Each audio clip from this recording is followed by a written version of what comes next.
Well, with this thing going to scrapyard and the letdown it was, we can rebuild another car from this car. And that's great because this car did not live up to the expectations I had for it. So we are going to transplant this hot. We can build one stronger and better.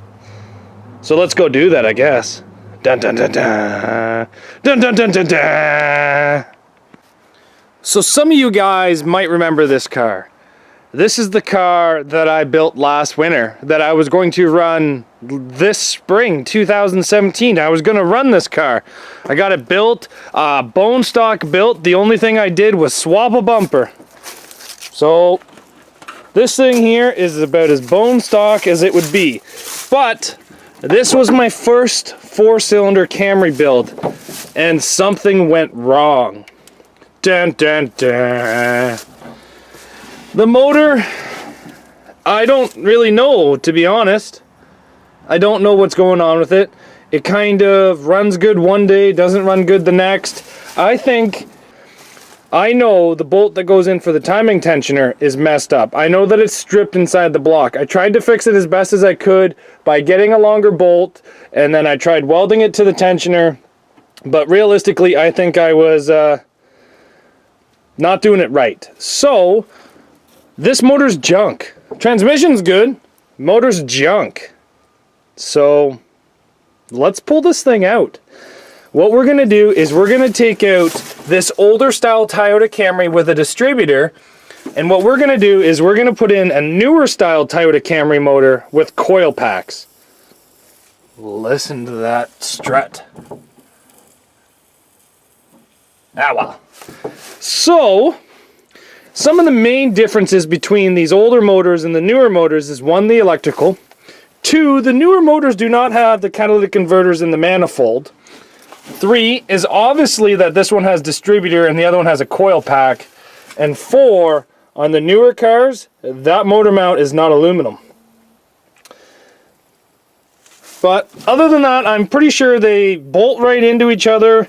Everything looks like they're the same. The alternators are pretty much the same. Starters are a little bit different, I found, just where the electrical goes into it. On the newer motors, the main positive for the starter goes in the back.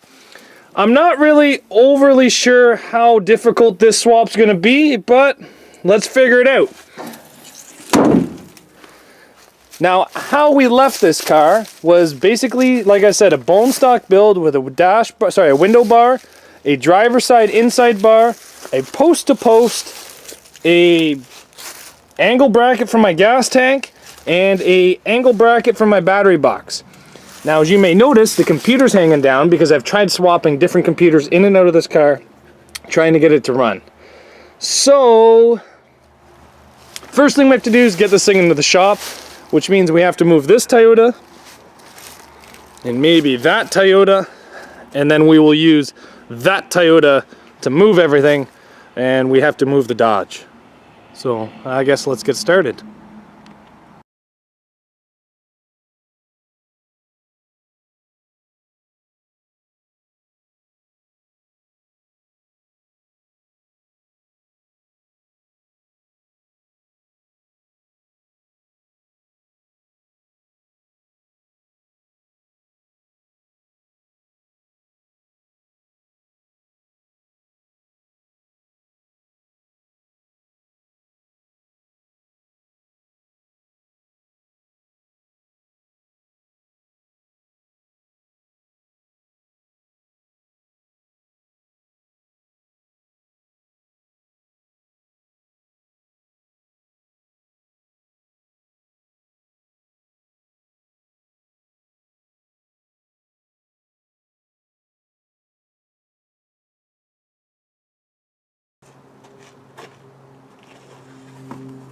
Well, that didn't really go as smoothly as I wanted to, but guess what? It's in the shop. But it definitely goes a lot easier with 2 people.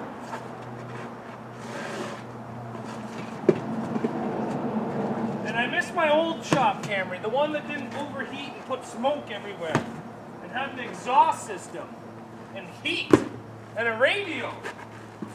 why'd I ever let that one get a dead battery? I'll probably have to change the battery from that one to the shop Camry, because I ain't driving that thing too much longer.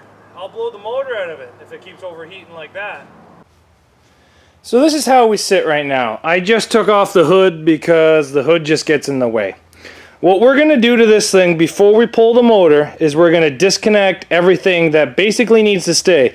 We're going to disconnect the alternator and remove the alternator basically out of the way, if not right off the car. The fuel line situations are going to change because this motor has a return. That motor, because it's newer style, does not have a return line. So we will take the fuel lines right out of the car. Starter, gear shifter, gear selector because it's an automatic, throttle cable, top motor mounts. We'll basically kind of strip this thing down, clean it up as good as we can so that we can start getting ready to pull the motor. I've pulled a couple of these now, and from my experiences, the easiest way to pull it is actually out the bottom, dropping the whole subframe just like we did over here. As you can tell, we've dropped the whole subframe with this thing. Now, we cannot reuse this subframe because it is bent and it is garbage, but it's easier this way. I think it's much easier. Once you have all the wiring and everything disconnected off the motor, it's 4 subframe bolts. 1, 2, 3, 4. Remove your struts and then your steering. So that's how easy I think these things are going to come apart. So let's get ready to do this other one.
Well, we've gotten a lot farther than I actually thought we'd get tonight, and I wasn't really prepared to go this far because I still have to do work to the wife's car. And if I pull this motor and drop this subframe, that means this car is no longer movable. And that means I cannot do the work to my wife's car. So, here's the question.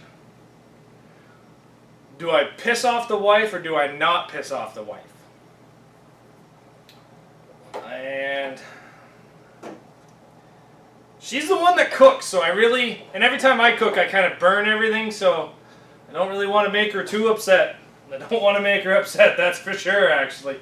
So I think this is where we're going to end for today. What we've done is we've cut a lot of electrical because this is an older motor and none of this electrical will work on that newer motor which is over there. So I pretty much don't need any electrical at all off this entire car. So I'm kind of cutting a lot of stuff. What I've also done is I've taken the brake booster off because that needs to come off.